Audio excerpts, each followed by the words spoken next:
আমাদের প্রভু এক নবীর উম্মত, জীবন বিধানের ওই শিবানী তোমরা। তবে কেন এক হে মুসলমান, এক হক করিয়া আহ্বান। আমাদের প্রভু এক নবীর উম্মত, জীবন ওই শিবানী তোমরা।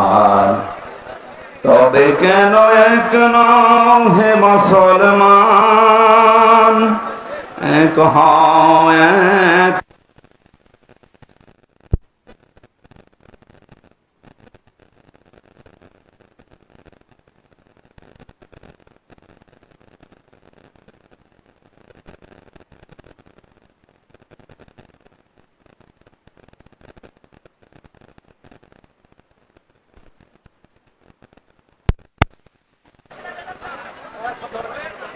হয়ে গেছে না? হয়নি এখনো? নেন আবার আরো 15 সেকেন্ড দিলাম।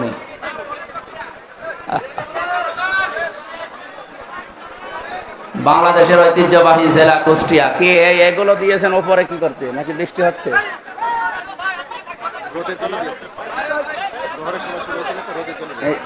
এই দুইটা একটু পিছিয়ে দেন তো, একটু পিছিয়ে দেন। এই আপনারা পিছিয়ে বসেন, যান যান, পিছান পিছান, আরো পিছান, আরো পিছান, তাড়াতাড়ি করেন, আরো পিছান, যান যান, আরো পিছান, আরো পিছান। ঠিক আছে ভাই, একটু পিছিয়ে দেন, একটু পিছিয়ে দেন। বৈষম্য বিরোধী ছাত্র আন্দোলনের শহীদদের মাগফিরাত কামনায়, আহতদের সুস্থতা কামনায়, মহাবিশ্বের মহাবিশ্বয় আমাদের মালিকের মুখের পবিত্র বাণী কোরআনে কারীম তাফসীরুল কোরআন মাহফিল বাঁশগ্রাম বিশ্ববিদ্যালয় কলেজ ময়দানে এলাকাবাসী কর্তৃক আয়োজিত, ছাত্র সমাজ কর্তৃক প্রতিষ্ঠিত এ মহতী আয়োজনের সম্মানিত সভাপতি, সাবেক চেয়ারম্যান বাগলাট ইউনিয়ন পরিষদ, বিশিষ্ট আলেমে দ্বীন জনাব মাওলানা শামসুদ্দিন আহমেদ, আতালাল্লাহু উমরাহু ওয়া বারাকাল্লাহু ফি হায়াতি, বলেন আমিন। মাহফিলের প্রধান অতিথি শাইখুল মাশায়েখ, বাংলাদেশ জামাতে ইসলামী কুষ্টিয়া জেলা শাখার সম্মানিত আমির, বিশিষ্ট ইসলামী চিন্তাবিদ শিক্ষাবিদ অধ্যাপক মাওলানা আবুল হাশেম দামাত বারকাতুহুমুল আলিয়া। বিশেষ অতিথি বাংলাদেশ জামাতে ইসলামী কুষ্টিয়া জেলা শাখার সম্মানিত সেক্রেটারি অধ্যাপক সোজাউদ্দিন জোয়ারদার দামাত বারকাতুহুমুল আলিয়া। এ মাহফিলে উপস্থিত সম্মানিত ওলামা ইকরাম, সামনে বসা মুসলমান ভাইরা, পর্দার আড়ালের সম্মানিত মা এবং বোনেরা, প্রশাসনের ভাইরা মনে হয় আর বলা লাগছে না, কারণ না হলেও এখন আর সমস্যা হচ্ছে না। তারপরেও যখন এসেছে বলি নাকি, এসেছে না, দেখলাম তো আমার পেছনে প্রশাসনের ভাইরা, এরা যে আর ঝামেলায় আছে এখন তো আমরা দেখতে পাচ্ছি। আমার বাড়ির নিচতলায় এক পুলিশ ভাড়া থাকে, 5 তারিখের পর যে কোথায় গেছে আল্লাহ জানে আর ও জানে। ডাল মত জাতি বর্ণ ধর্ম নির্বিশেষে কোরআন শুনতে যারা এসেছেন, এটা এখন ইবাদত চলছে। এটা কি বলেন তো? ইবাদতে তো একটু কথা বলা যায়, নামাজ একটা ইবাদত না? বলেন না কেন? এই ফ্যান কয়েকটা আছে, গুনে নেওয়া যায়। নামাজের ভেতরে দিকে দিকে তাকানো যায়? নামাজ যেমন ইবাদত মনে করছেন, এখানে 1 ঘন্টা ব্যয় করা এটা পুরাটা ইবাদত।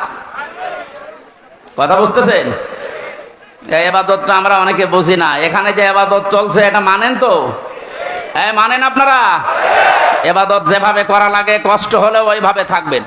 দাঁড়িয়ে আছেন থাকেন, বসে আছেন ওখানে বসেন। 1 ঘন্টা আমরা কোরআনে কারিমের, আপনি লিখে দিলেন তাফসীরুল কোরআন মাহফিল, তাফসীর আকারে কথা বলার চেষ্টা চালাবো ইনশাআল্লাহ।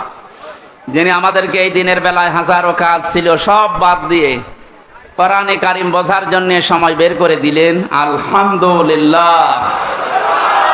তিরমিজি শরীফের হাদিস, নবীজি বলেন, মসজিদে নববীতে প্রবেশ করে দেখি বামে কিছু মানুষ আল্লাহর জিকির করছে, ডান দিকে তাকালাম, দেখলাম কিছু মানুষ আল্লাহর কোরআনে কারিম নিয়ে আলোচনা করছে। নবীজি বললেন দুইটা দল ভালো কাজে আছে, তবে সবচাইতে উত্তম কাজে আছে আল্লাহর কাছে তারা যারা কোরআনে কারিম নিয়ে ব্যস্ত আছে। এ মুহূর্তে আমার মালিক আমাকে নির্দেশ দিয়েছেন আমি যেন কোরআনে কারিমের এই জায়গায় শ্রোতা হিসাবে বসে তাদের আলোচনায় লিপ্ত হই। কুষ্টিয়াবাসী, আপনি খেয়াল করলেন কি বললাম? মুহাম্মাদুর রাসূলুল্লাহ সাল্লাল্লাহু আলাইহি ওয়াসাল্লাম উনি যদি এখন জীবিত থাকতেন আর এই কুষ্টিয়ার এই জেলার উপর দিয়ে হেঁটে যেতেন, এ বাঁশগ্রাম কলেজ ময়দানে কোরআনের আলোচনায় তিনিও শ্রোতা হয়ে আমাদের সাথে বসে পড়তেন। এটা হামজার কারণে, আবুল হাসেমের কারণে, কিসের কারণে বলেন তো? কোরআনের কারণে। যে জায়গায় নবী বসতেন ওই জায়গায় আমি আপনি এখন বসে আছি। কত দামি জায়গা এটা! আর একবার বলেন আলহামদুলিল্লাহ।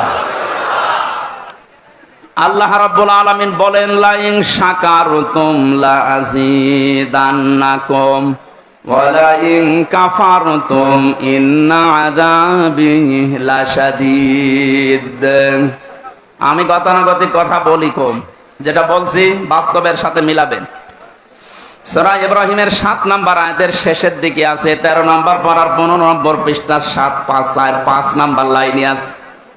আল্লাহ পাক বলেন নবী শুকরিয়া যদি আদায় করেন আমি নিয়ামতকে জীবনে বাড়িয়ে দেব। শুধু বাড়িয়ে দেব এতটুকু কথা আল্লাহ বলে শেষ করে দিতে পারতেন। লামে তাকিদ নুনে সাকিলা, সুপারলেটিভ ডিগ্রি দিয়েছেন আল্লাহ।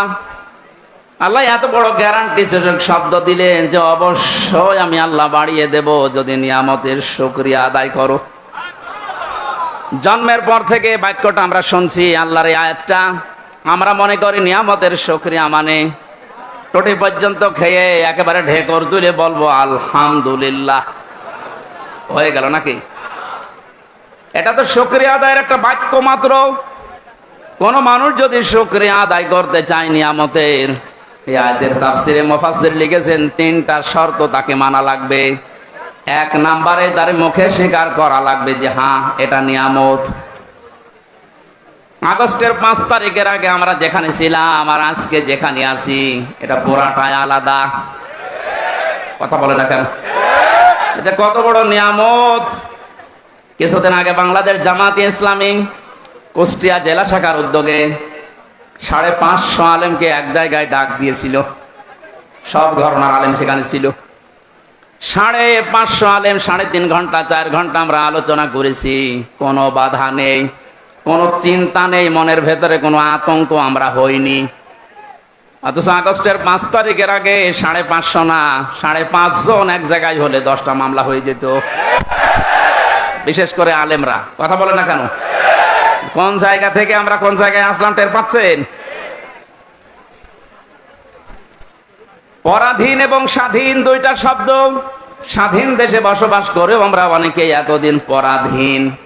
এখন যেহেতু স্বাধীনতার কিছুটা সুখ পেয়েছি, এই জন্য নিয়ামত হিসাবে মনে করছি, আমরা স্বীকার করে নিলাম যে হ্যাঁ এ মুক্ত জীবন, এটা নিয়ামত।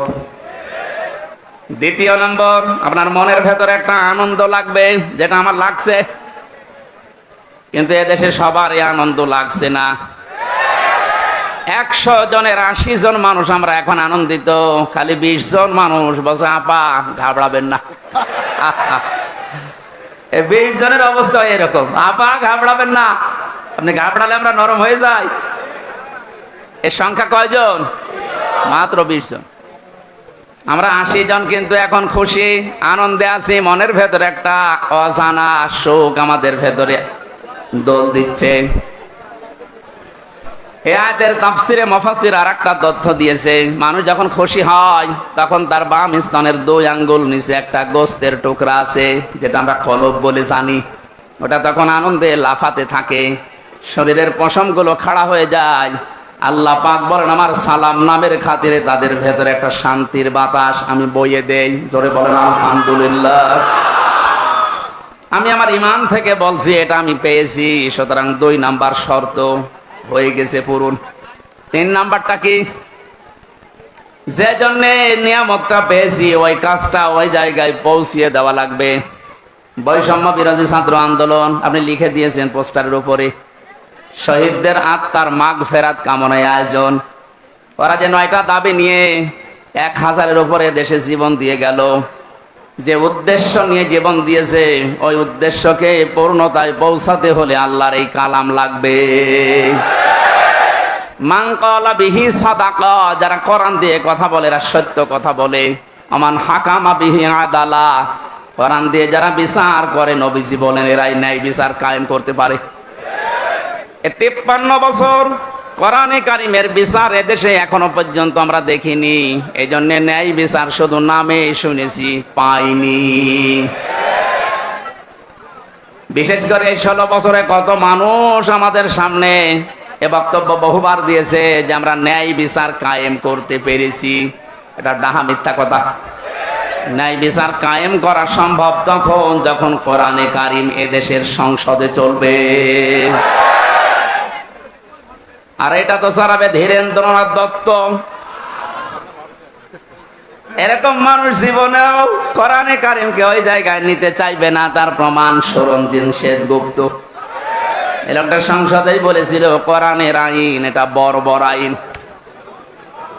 কোন আয়াতের প্রেক্ষিতে? সূরা মায়দার 38 নম্বর আয়াত যখন সংসদে কে যেন বলেছিল, ওই সময় দেখলাম রিয়েক্ট করেছে, আস-সারিকু ওয়াস-সারিকাতু ফাকতাউ আইদিয়াহুমা জাযাম বিমা কাসাবা নাকালাম মিনাল্লাহ। ইলা আখিরি আয়াত। আল্লাহ পাক বলেন চোর পুরুষ হোক আর নারী হোক, সাক্ষ্য প্রমাণে যদি ধরা পড়ে তাহলে তার হাত কেটে দাও। এটা দুনিয়ার শাস্তি। এই লোকটা এই আয়াতকে বর্বর আইন বলেছিল। কারণ হচ্ছে তার ওই যে কালো বিড়াল পাওয়ার পরও বলেছিল না হবে না। প্রমাণ করার জন্যে তদন্ত কমিটি গঠন করেন। প্রমাণ হয়েছে, হাতে নাতে ধরা পড়ার পরেও আবার কিসের দুর্নীতি দমন কমিশনের হাতে দেওয়া লাগবে, কিসের তদন্ত কমিটি গঠন করা লাগবে। ও জেনেছিল যে না, এ আইন যদি বাংলার সংসদে একবার কায়েম হয়ে যায় আমি গুপ্তর হাত থাকবে না। এজন্য গুপ্ত মার্কা যারা, তারা কোনোদিন চাইনি এ দেশে কোরআনের এই আইনটা সংসদে যাক। এটাকে বর্বর আইন বলে তারা, যাদের হাত থাকার কথা না। কথা বলেন না কেন? এই জন্য যতদিন পর্যন্ত কোরআনে কারিমের এই নিয়ম নীতিগুলো সংসদে নিয়ে যেতে না পারবেন, ততদিন শুধু ন্যায় বিচার মুখে শুনবেন, বাস্তবে পাবেন না। আমরা চাই কোরআনের আইনগুলো 56,000 বর্গ মাইলের দেশে 100 ভাগ চালু হোক। আর ন্যায় বিচার কারে বলে, আল্লাহ যেটা গ্যারান্টি দিয়েছে ওটা যেন আমরা দেখতে পাই। কথা বলেন ঠিক কিনা? কুষ্টিয়াবাসী নরম ভাষায় একটা কথা বলছি। 53 বছর তো আমরা অনেক কিছু দেখলাম। রাজনীতি মনে না করে বাস্তবতার সাথে একটু মিলান তো। বাবা চালিয়েছিল এ দেশটা অনেক দিন, আমরা দেখেছি দুর্ভিক্ষ পর্যন্ত এসেছিল। আমি দেখি নাই, মুরব্বীরা দেখেছি। স্বামী চালিয়েছিল অনেকের, চালায়নি? কথা বলেন না কেন? চাচা চালিয়েছে 9 বছর, যেভাবেই হোক। ভাবি চালিয়েছিল, আরে 15 বছর তো বউ চালিয়েছে। সবারটাই দেখা শেষ। কাঙ্ক্ষিত মানের শান্তি কারে বলে? দেখা তো দূরের কথা, শুনতেও পেলাম না। এখন শুধু দেখতে বাকি আছে আল্লাহর এই কোরআন দিয়ে দেশ চললে কেমন দেখা যায়। শুধু ঠিক আর চিল্লানো না, এইটা দিয়ে বাংলাদেশ চলবে, এটা কারা চান দেখি?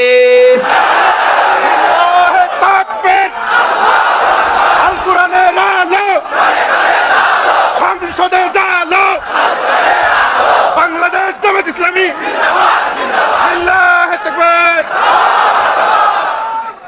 আলহামদুলিল্লাহ। এই কথা যারা এই সামিয়ানার নিচে বললেন, কথা ঠিক থাকবে তো নাকি বেড়ি ফেলে আবার উল্টিয়ে যাবেন? না। মানিত্তাবাল হুদা বিগাইরিল কোরআন আদাল্লাহুল্লাহ। তিরমিজি শরীফের হাদিস। নবীজি বলেছেন, কোরআন যদি কাউকে পরিবর্তন করতে না পারে, আর কোরআন বাদ দিয়ে পৃথিবীর কোন জায়গায় যদি কেউ ভালো হওয়ার নিয়ত নিয়েও যায়, আল্লাহ নিজে তাকে দায়িত্ব নিয়ে গোমরা বানিয়ে দেয়। এই জেলাকে বহু ভালোবাসি, আমার মাতৃভূমি এই জেলা কুষ্টিয়া।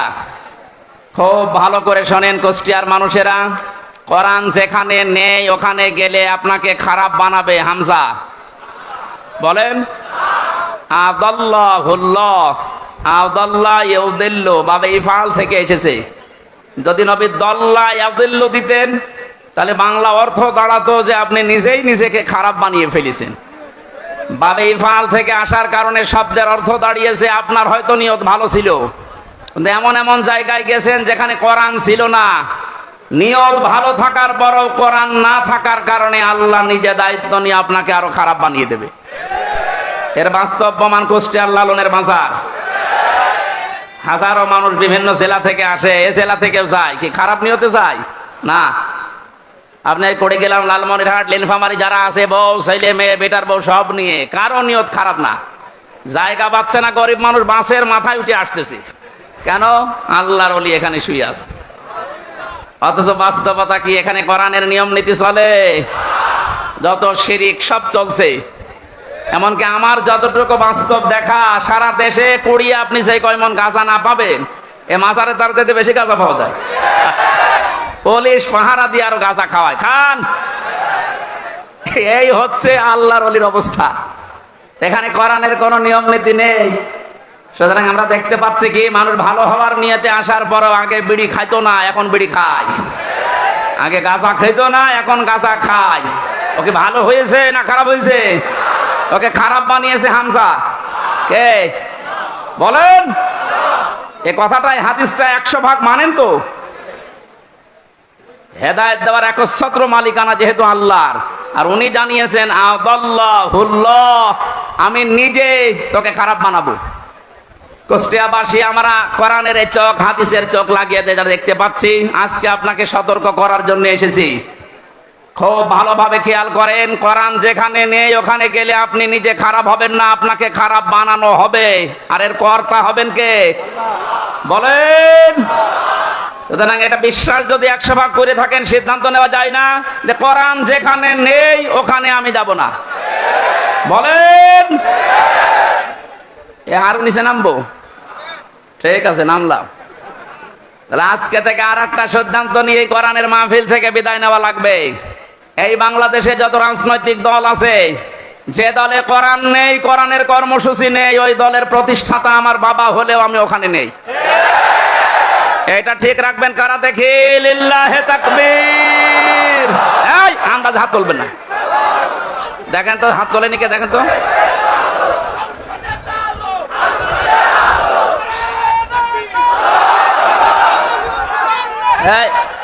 ঠিক আছে, যাক, ওয়াজ তো হয়ে গেছে, এবার মোনাজাত করে দিই। আর কি ওয়াজ করব?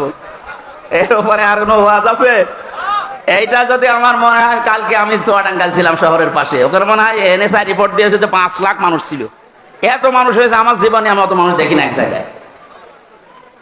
কালকে ওই জায়গায় যে হাত তুলেছে, আমার মনে হয় ওই মানুষগুলো যদি আগামী সময় এই কথাটা ঠিক রাখে যে যেখানে কোরআন নেই সেখানে আমি নেই, তাহলে এই দেশে আমার মনে হয় কয়েকটা দল বাদ দিয়ে বাকিগুলো সব আউট হয়ে যাওয়ার কথা।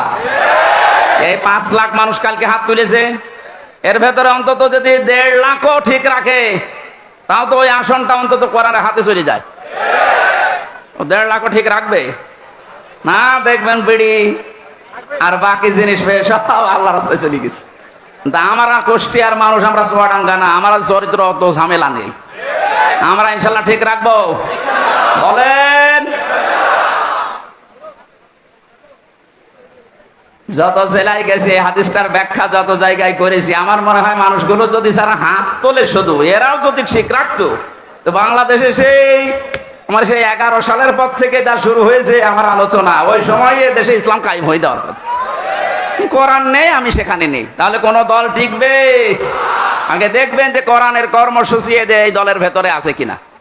অনেক দলের ভেতরে আমরা কোরআন দেখতে পাই, কিন্তু কোরআনের আয়াত পড়ে চলে যায় বাইপাস কাটিয়ে অন্যদিকে।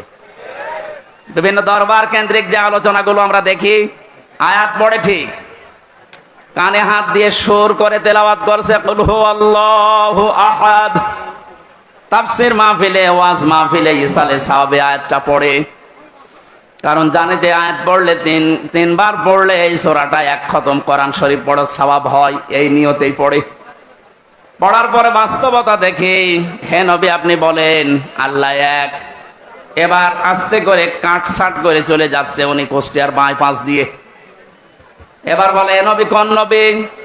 নিজেই বলে নবী ফাতেমার বাবা। এ ফাতেমাকে হোসাইনের মা। হোসাইন মানে আমার সাথে যে হুজুরটা থাকে ওইটা, হযরতে হাসান হোসাইনের মা।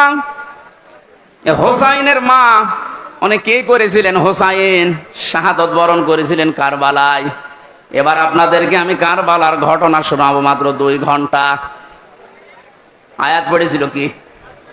কুল হুয়াল্লাহু আহাদ, আর তাফসীর হচ্ছে কারবালার। তাও তো কারবালার যে 27টা শিক্ষা আছে ওইগুলোও যদি সামনে নিয়ে আসে তাও তো মানায়। এমন এমন কথা হুসাইনের নামে চালিয়ে দেয়, হাসানের নামে, যেগুলো কোরআন হাদিসের বাস্তবতা ইতিহাসে কিচ্ছু নেই, ও ভণ্ডরা সব বানায়। আর আমরা গ্রাম্য মানুষ বিভিন্ন জায়গায় বসে বসে শুনি আর বলি যে হ্যাঁ ওয়াজ হচ্ছে, এই তো ওয়াজ হচ্ছে।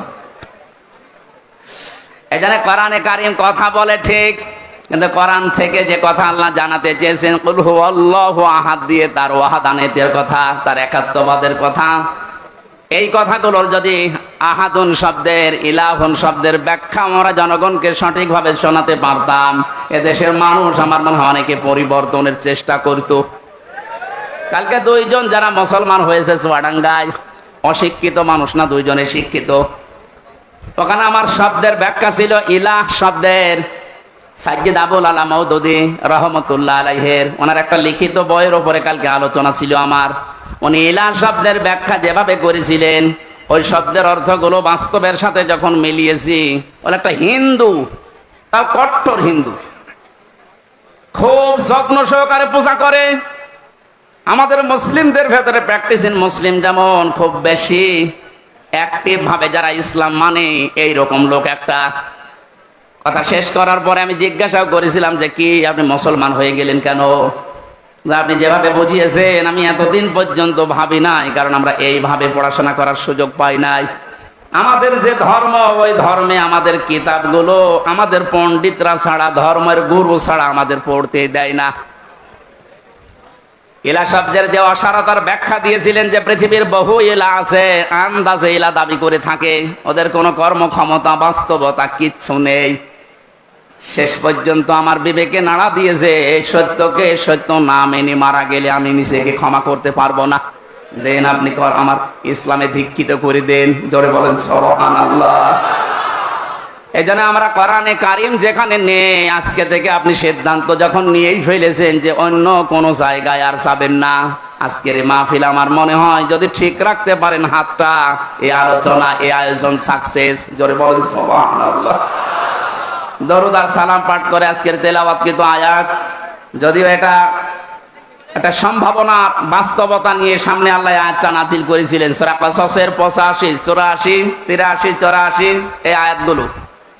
এখানে আল্লাহ রাব্বুল আলামিন কিছু মানুষকে পরকালের যে ঘর আছে, যে বিশাল জীবন আমাদের সামনে পড়ে আছে আমাদের চোখ বন্ধ হওয়ার পর, এখানে মানুষের জন্য আল্লাহ যে ঘর তৈরি করবেন, কাদেরকে কাদেরকে এই ঘরগুলো আল্লাহ দেবেন তার বর্ণনা আল্লাহ দিয়েছেন এই আয়াতে।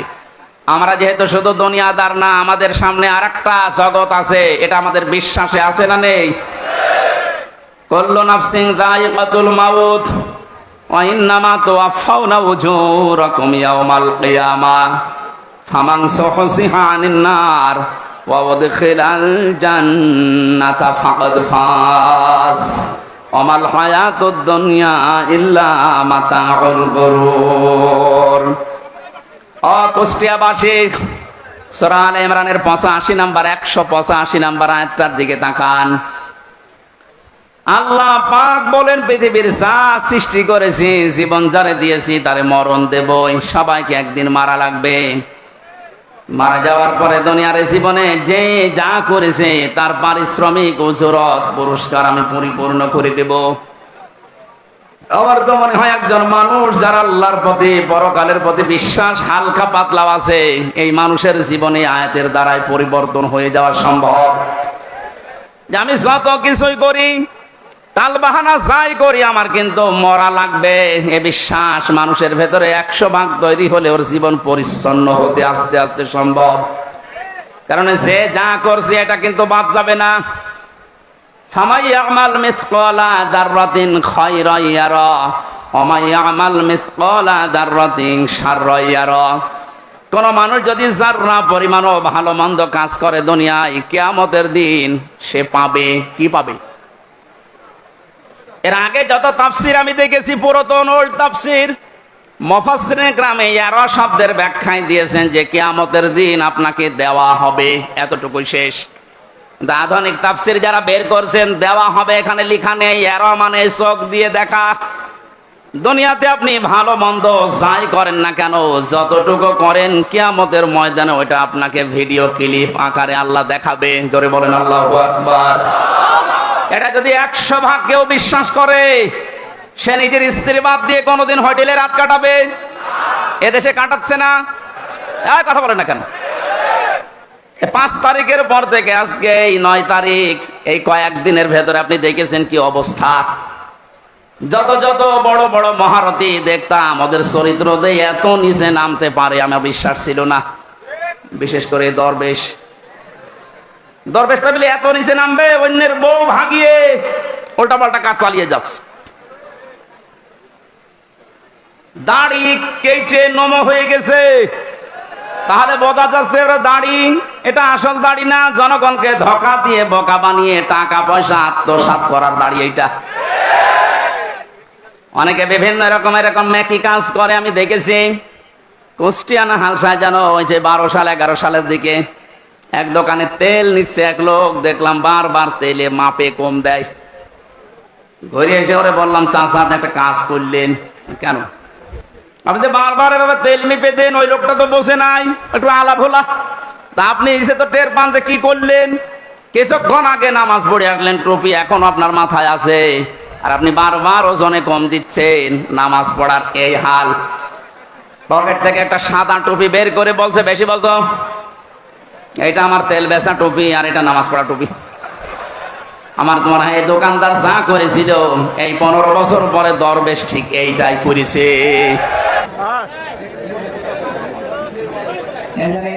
আমাদের প্র্যাকটিক্যাল লাইফে সেট করা দরকার। এখন থেকে এমন এমন কাজে আঞ্জাম দেওয়া দরকার, চোখ বন্ধ হওয়ার পরে যেন ওটা দেখে আমার জীবনে আনন্দ লাগে। কথা বলে ঠিক কিনা?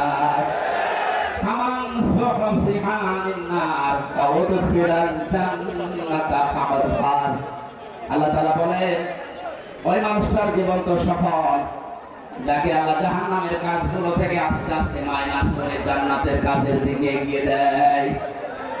আসল সফলতায় আপনি যখন জাহান্নামের কাজগুলো, অন্যায় কাজগুলো আস্তে আস্তে ছেড়ে দিতে পারবেন, জান্নাতে যাওয়ার জন্য যে কাজগুলো দরকার, ওই কাজের দিকে আস্তে আস্তে এগিয়ে যেতে পারবে।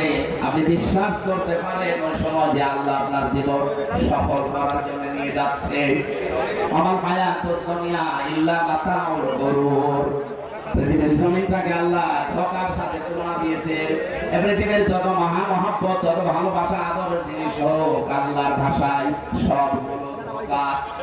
এজন্য যারা ধোঁকা দিতে পারে বা দিচ্ছে, এদের থেকে আমাদের সতর্ক থাকা লাগবে। আল্লাহ আমাকে সব প্রত্যেককে আজটাকে বাস্তবে সেট করার তৌফিক দিন বলেন আমিন। বিশাল জগৎ একটা সামনে, ওই জগৎ সম্পর্কে আল্লাহ একটু তুলনা দিয়েছেন। তিলকাদ্দারুল আখিরাতু নাজ'আলুহা লিল্লাযীনা লা ইউরিদুনা উলুওয়ান ফিল আরদি ওয়ালা ফাসাদা।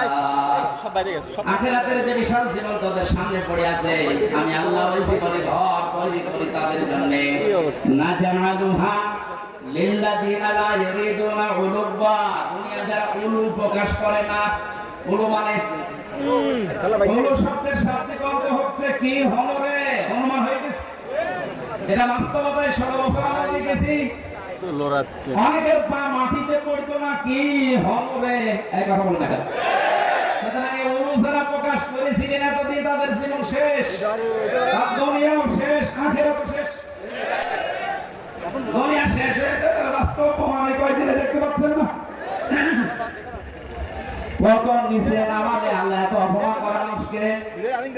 সুতরাং আমরা যারা এখন আছি, আইন থেকে শিক্ষা নেব, দুনিয়ার কোন জায়গায় যেন আমরা অহংকার প্রকাশ না করি, সে যে বিষয় হোক। সে বংশের অহংকার, পোশাকের অহংকার, এলেমের অহংকার, রাজনীতির অহংকার, পৃথিবীর জীবনে যত দিক আর বিভাগ আছে কোন জায়গায় যেন অহংকার প্রকাশ না করি, এটা মানা যাবে তো ইনশাআল্লাহ। যারা করেছিল তাদের সব আল্লাহ শেষ করে দিয়েছে, আখিরাতের ঘর তাদের জন্য নেই। সামনে যদি এরকম কেউ আসে তারা যেন এটা থেকে শিক্ষা নেয়। জমিনে যারা অহংকার করে, ভুল করে, মানুষগুলোকে আল্লাহ আখিরাতের ঘর থেকে বঞ্চিত করে দেয়। বলেন নাউজুবিল্লাহ।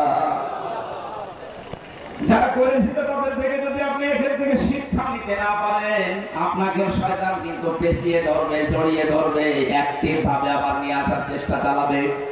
এটা আমাদের উচিত হচ্ছে আমরা দুনিয়াতে যাই কয়েকদিন আছি আমরা ওগুলো প্রকাশ করবো না ইনশাআল্লাহ।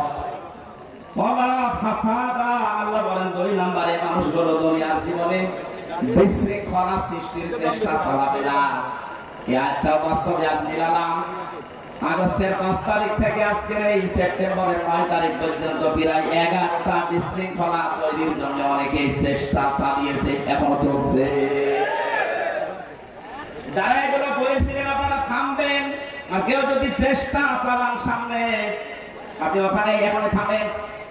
দুনিয়া তো জীবন শেষ করে ফেললেন, আখিরাতের ঘর আপনি হারিয়ে ফেললেন। আপনার জন্য আমাদের আফসোস হয়। আমি সেদিন সেলাইটা বাজার মাঠ না কোন জায়গায় যেন বলেছিলাম, অনেকে বলছে ওদের মাফ করে দেন না, মাফ নাই আমি করে দিলাম।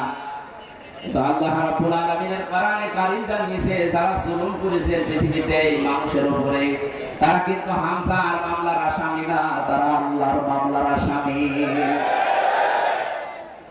সূরা শুরা 42 নম্বর আয়াত প্রথম অংশ, 25 নম্বর পারা 6 নম্বর পৃষ্ঠার 13 নম্বর লাইনে আছে, ইন্নামাস সাবিলু আলাল্লাযীনা ইয়াজলিমুনান নাস। অবশ্যই যারা মানুষের উপরে জুলুম করছে, করবে, এটা মজা নেই, বর্তমান, ভবিষ্যৎ, প্রেজেন্ট, ফিউচার। এখন যারা জুলুম করছেন, 5 তারিখের পর থেকে সালেম বিদায় হওয়ার পরে আমরা দেখলাম অনেকেই আবেগে বা নির্যাতনের শিকার হয়েছিলেন, এই কন্ট্রোল না করতে পেরে জুলুমের খাতায় নাম লিখিয়েছেন। এটা আপনি ঠিক করেননি, থামেন। ওরা জালেম হয়ে দুনিয়া আখিরাত সব নষ্ট করে ফেললো। আপনিও যদি ওদের পথ অবলম্বন করে নিজের দুনিয়া আখিরাত ধ্বংস করে ফেলে, ওদের ভেতরে আমাদের ভেতরে পার্থক্য থাকলো কি বলেন? আমাদের উচিত হবে আমরা যেন কোনো মানুষের উপরে জুলুম না করি, কারণ জুলুম যে করে এটা একটা ঘৃণিত শব্দ। আল্লাহ বলেন আমি নিজে তার নামে মামলা দায়ের করব। ব্যারিস্টার আরমান এবং আমার আসল ভাই সহ শত মানুষ এখন আস্তে আস্তে জুলুমের শিকার থেকে বের হচ্ছে। এদের যে বর্ণনাগুলো, এই বর্ণনা শুনলে বোঝা যাচ্ছে তাদের উপরে জুলুম হয়নি। বলে যারা এই জুলুমের সাথে জড়িত, এখনো পর্যন্ত যদি এই সঠিকটা জানার পরেও, স্পষ্ট দেখার পরেও কেউ জালেমের সাফাই দেয়, জালেমের পক্ষে অবলম্বন করে, জালেমকে ভালোবাসে, সাহায্য করে, সহযোগিতা করে, জালেমকে আবার চেষ্টা চালায় প্রতিষ্ঠিত করার, তিরমিজি শরীফের হাদিস অনুযায়ী নবীজি বলেন সে আমার উম্মত থেকে বের হয়ে যায়। এই জন্য আমরা যেন এরকম কিছু না করে যেন উম্মতি আমি থাকতে পারি না, দুনিয়া আমার শেষ, আখিরাত যেন ধ্বংস হয়ে না যায়। এই আয়াত থেকে আমার যে বিশ্বাস, বাংলাদেশে 1628 জন মানুষ মেন দায়িত্বে ছিল যারা সরাসরি জুলুমের সাথে জড়িত। কথা বলে না? একেবারে উপর থেকে শুরু করে আমার ইউনিয়নের চেয়ারম্যান, আমার ইউনিয়ন বলা ঠিক হবে না, অন্য ইউনিয়ন 1628 জন মানুষ মেন দায়িত্বে ছিলেন। আপনারা একটাও জুলুম থেকে মুক্ত না, প্রত্যেকেই জালেম। এদেশের মানুষ যদি আপনাকে কিছু নাও বলে, আপনি আল্লাহর মামলার আসামি।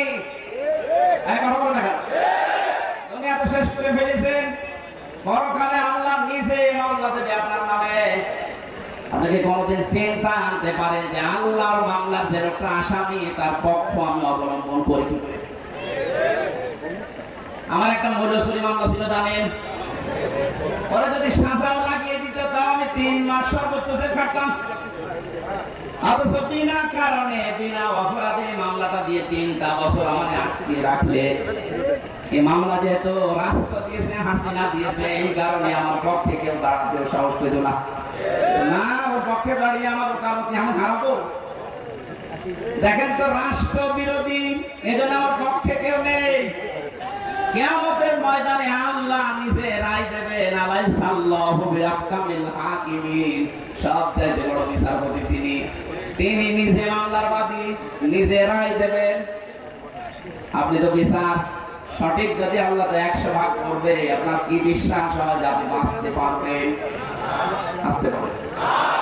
এখন যদি আপনি স্বীকার করেন যে না আমি বাঁচতে পারবো না, এমনকি যারে সাপোর্ট করছি সে তো ধরা খেয়ে বসে আছে, এ কারণে বড় ফালেন বলেন, হাতে পায়ে ধরছি, আপনার সময় এখনো শেষ হয়ে যায়নি। জালেমেরা আর সাপোর্ট না করে ফিরে আসে। এখন ইসলামের দরজা খোলা আছে, আপনাকে বুকে নেওয়ার জন্য হাজারো মানুষ আছে। গতকালকের রিপোর্ট 2200 মানুষ এক জায়গায় দেখেছি, জালেমের সাপোর্ট বাদ দিয়ে ওরা ইসলাম অলরেডি কবুল করেছে। তাহলে ওরা এতদিন জানতো যে আমরা নামে মুসলমান, আমি মুসলমান ছিলাম না। আর হাদিসের ব্যাখ্যা যেহেতু জেনেছে, জালেমের সাপোর্ট করলে সে নবীর উম্মত থাকে না, এই হিসাবে মনে করেছে আমি তো নবীর উম্মত ছিলাম না, এখন নতুন করে উম্মত হব। আপনাদেরকে এটা মিডিয়ার আকারে যাচ্ছে, সারা দেশে কালকে ছড়াবে। জালেমদের দোসরা পথে যারা ছিলেন, জুলুম অত্যাচারের সঙ্গে ছিলেন বিভিন্ন কায়দায়, আমার মামলা আছে আয়ু থেকে শুরু করে একেবারে হাসিনা পর্যন্ত প্রত্যেকে জড়িত। কারণ বহু জায়গায় যাওয়ার পরে বলে না হাত বাঁধা।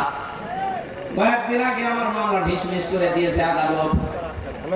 আমার মামলাটা দেখার পরে বলছে কি দেখে মামলা মাল নেই। আমি আদালতে দাঁড়িয়েছিলাম, বলতে গেলাম মাননীয় আদালতে 3টা বছর আপনার কাছে তো মামলা ছিল, এতদিন তো আপনি বলেননি যে এর ভেতরে কোনো ম্যাটার নেই, কি দেখে মামলা আজকে বলছেন? মানে আমার বলতো এই কথা যে কি করবো হুজুর, হাত বাঁধা ছিল, আজ হাত খোলা পেয়েছি, এখন আর কোনো ভয় নেই, কোনো টান নেই, কোনো চিন্তাও নেই, যান খালাস। এখান থেকে আমি 2টা বিষয় বের করেছি, আমাকে খালাস দিল মানে আমি দোষ। আমার মোবাইলটা ফেরত দিয়েছে 3 বছর পর, দন্ন দন্ন করে খুঁজেছে, যে মামলা দিয়েছিল তার সাথে কিছু পাওয়া যায় কিনা দেখি। দ্বিতীয় নম্বরে আমার বাড়ি, গ্রামের বাড়ি হালসা পর্যন্ত সব খোঁজ খবর নিয়েছে, খোঁজ খবর নিয়ে ভালো হয়েছে, দেখলে ওইটাই কিছু পাইনি। এখন যেহেতু হাত খোলা, আপনি এখন রায় দিয়ে জানিয়ে দিলেন দুনিয়ার মানুষকে যে হামজার কোনো দোষ নেই, বিনা কারণে 3 বছর ছেলে ছিল। এখন আমার বিচারটা নেন, আমাকে 3টা বছর বিনা কারণে যারা কষ্ট দিলেন জেলের ভেতরে, যারা এর সাথে জড়িত, একবার উপর থেকে মামলার আগে পর্যন্ত প্রত্যেকে আমি 3 বছর ছেলে দেখতে চাই। তাও জেল মানে জেলা শহরের জেল না, হাই সিকিউরিটি জেল, যেটা কাশিমপুর কারাগারে কাশির কন্টেন্ট জেলের ভেতরে রেখে দেয়। আমি আপনাদের ওখানে রাখতে চাই 3 বছর, বেশি দিন চাচ্ছি না, 3 বছর থেকে। দ্বিতীয় নম্বরে আর একটা শিক্ষা বলি দেশের জন্য, এতদিন পর্যন্ত যারা মিথ্যা মামলা দিয়েছেন, সামনেও যারা দেওয়ার মতো অনেকে চিন্তা ভাবনা করছেন, এদেশে কোনো মামলা দেওয়ার পরে যদি দেখা যায় যে 2 বছর 3 বছর 5 বছর 10 বছর পরে বেকসুর খালাস, তার মানে তার কোনো দোষ পায়নি আদালত। এরকম যদি কেউ নিরপরাধ খালাস পেয়ে যায়, যারা মামলা দিয়েছে, যারা সাক্ষী দিয়েছে, যারা এর সাথে জড়িত, প্রত্যেককে জরিমানা করা লাগবে। আমার কথার অর্থ বুঝেন? বিনা কারণে কাজ করবেন কোনটা? মামলার বাদী যেহেতু রাষ্ট্র ছিল, এই জন্য কেউ পক্ষেও দাঁড়ায় না, রায় তো দূরের কথা। আল্লাহ নিজে মামলার বাদী, নিজে রায় দেবেন, নিজে বিচারপতি, বলেন এবার আপনার অবস্থা কি হবে। আর আমি জেনে শুনে আপনার মতো এত বড় সালেমের পক্ষে যাব, আমার বিবেকের উপর কি কুকুরে প্রসাদ করিস? আশা করছি আপনি ফিরে আসবেন, জীবনে যতদিন বেঁচে আছেন কোন জালেমের পক্ষে থাকবেন না। এটা মানবেন তো? দুনিয়ায় যারা অহংকার করে, ক্ষমতার অহংকার হোক, সম্পদের অহংকার হোক, যে কোনো জিনিসের, তাদের জন্য জান্নাতে আল্লাহ ঘর বানাবেন, ওদের আখিরাতের ঘর শেষ। ওরা ফাসাদা, যারা বিশৃঙ্খলা তৈরি করার জন্য এখনো বিভিন্ন ইস্যু তৈরি করছেন সামনে, বাস্তবে আমরা যেটা দেখতে পাচ্ছি, সংখ্যালঘু দিয়ে ওরা চেষ্টা চালিয়েছিল, পারে না, পারে নাই। কারণ বাংলাদেশ জামাত ইসলামীর শ্রদ্ধাভাজন আমির ডাক্তার শফিকুর রহমান ঘোষণা দিয়ে দিয়েছে, এদেশে সংখ্যালঘু সংখ্যাগুরু বলে কিছু নেই। বলেন 96% মুসলমান আমরা, তাতে কি হয়েছে? আমির হামজা আমার কাছে যেমন, ওই ননী গোপাল আমার কাছে কোনো পার্থক্য নাই দুইজনের। সুতরাং এই কু তৈরি করে ওরা যখন পারে না, যখন চালিয়েছিল প্রধান বিচারপতিকে দিয়ে একটা তোড়জোড় তৈরি করে এই দেশকে অস্থিতিশীল করার জন্য, কিন্তু পারে না। এরপরে লাগিয়েছে আনসার। কিসের আনসার? পুলিশ ছাড়া যদি 1 মাস 5 দিন চলতে পারে দেশ, আনসার ছাড়া চলবে 1 আগুন। কোন দরকার নেই, যারা দায়িত্বে আছে বাহিনীকে বিলুপ্ত করে দেবে। 42,000 লোক নিয়ে হয়েছে বাহিনীতে কয় বছরে, তার 35,000 হচ্ছে গোপালগঞ্জ। আর 63 জেলার লোক আমরা কি ঘাস কাটছি? কত বড় বৈষম্য চিন্তা করেন তো। যদি ভাগ ভাগ করে নেওয়া হয়, তাও তো এই জেলা থেকে 1000 পড়বে, 800-900 পড়বে, তাও পড়ে না। একজন এই জেলা থেকে হবে না, সব গোপালগঞ্জ। মানুষ যত আল্লাহ বলি সব ওই জায়গায়। এদেরকে যখন মারে না, তখন ডাক্তারদেরকে লাগিয়েছে। ডাক্তাররা বলছে না, আমাদের দরকার নেই, আমাদের জাহাজ ভালো আছে। এরপরে লাগিয়েছে, এখন সামনে শুনছি গার্মেন্টস কর্মীদের লাগাবে। আমার মনে হয় ওদের যা চরিত্র, এই 16 বছরে আমি দেখেছি, ওরা কিছুদিন পর গভর্নমেন্ট ঘাটের মহিলাদের লাগে। সতর্ক আমরা আছি, ঘনিয়ে নেই। আমিরা জামাত সেদিন কুষ্টিয়ায় এসে বলে না যে আমরা কিন্তু সতর্ক আছি, ঘুমিয়ে পড়ি না। যত বিশৃঙ্খলা, যত অরাজকতা তৈরি করবে দেশের জনগণ সব রুখে দেওয়ার জন্য প্রস্তুত আছে ইনশাআল্লাহ। ষড়যন্ত্র থামান। দুনিয়াতে ধ্বংস করে ফেলেছেনি, তিলকাদ দারুল আখিরাত, আখিরাতে ঘরটা নষ্ট করে না। ওয়ালা ফাসাদা, দুনিয়া যারা বিশৃঙ্খলা তৈরি করার চেষ্টা করে, দেশটা তো ঠিক আস্তে আস্তে দাঁড়িয়ে যাচ্ছে, সময় দেন না কেন? আপনি নিজেকেও ধ্বংস করছেন, দেশটাও ধ্বংসের ভেতরে ফেলার জন্য আপনি বিশৃঙ্খলা তৈরি করার চেষ্টা করছেন। আল্লাহ আপনাকে যেন বাঁচান। হেদায়েত দেওয়ার মালিক আল্লাহ। আমরা দোয়া করতে পারি, দোয়া করছি, চেষ্টা চালাচ্ছি, আপনি যেন ফিরে আসেন। কারণ বহু জালেম অলরেডি ফিরে এসেছে, জালেমের দর্শকরা এখন আস্তে আস্তে ফিরে আসার চিন্তা দেখছি নিচ্ছে। আল্লাহর সাহায্য যখন আসবে, বিজয় তখন আসবে। আমরা বিজয়ের প্রথম ধাপ দেখতে পাচ্ছি, দলে দলে পালে পালে মানুষ আজ ইসলামে আসতেছে। জোরে বলেন আল্লাহু আকবার। এই ধারা অব্যাহত থাকুক, কিছুদিন পরে দেখবেন এই দেশে 100 ভাগের 51 ভাগ মানুষ যদি চায় যে রাষ্ট্র এই কোরআন দিয়ে চলুক, কোন মহারতে আর বাধা দিয়ে ঠেকাতে পারবে না। আমরা ওটাই দেখতে চাচ্ছি সামনে। কথা বলেন ঠিক কিনা? সম্মানিত মা বোনেরা, কোন জুজুর ভয় পাবেন না। আমি এই জামাত অলরেডি ঘোষণা দিয়েছে, মেয়েদেরকে জুজুর ভয় দেখিয়ে ইসলামী আন্দোলন একামতের দিন সম্পর্কে উল্টা পাল্টা ধারণা দেয় দেশের নাম আর বাংলা। কি করেছে আপনার পক্ষে 13টা সংগঠন? নারী পক্ষ, নারী স্বাধীনতা আন্দোলন, নারী বিপ্লব পরিষদ, নারী মুক্তি পরিষদ, কত নাম দেখেন তো। কোন নারীর গ্যারান্টি আছে দেশে? ইসলামের হাতে দিয়ে দেখেন, আপনি গ্যারান্টি পাবেন ইনশাআল্লাহ। বলেন ইনশাআল্লাহ। আল-আকিবাতুল মুত্তাকিন, যারা তাকওয়া অবলম্বন করে চলবে, যেখানে যে জিনিস বসানো দরকার ওই জিনিস ওখানে বসাবে, এই মানুষগুলোর পরিণাম শুভ। আল্লাহ নিজে বলছেন আল-আকিবাতুল মুত্তাকিন। এটা যেন আমরা সর্বচোখে এই শুভ পরিণাম দেখে বলতে পারি। আমি মাগরিবের পরে আলোচনা আছে যে ভেড়া মারা, এই জন্য শেষ করে দিচ্ছি। আল্লাহ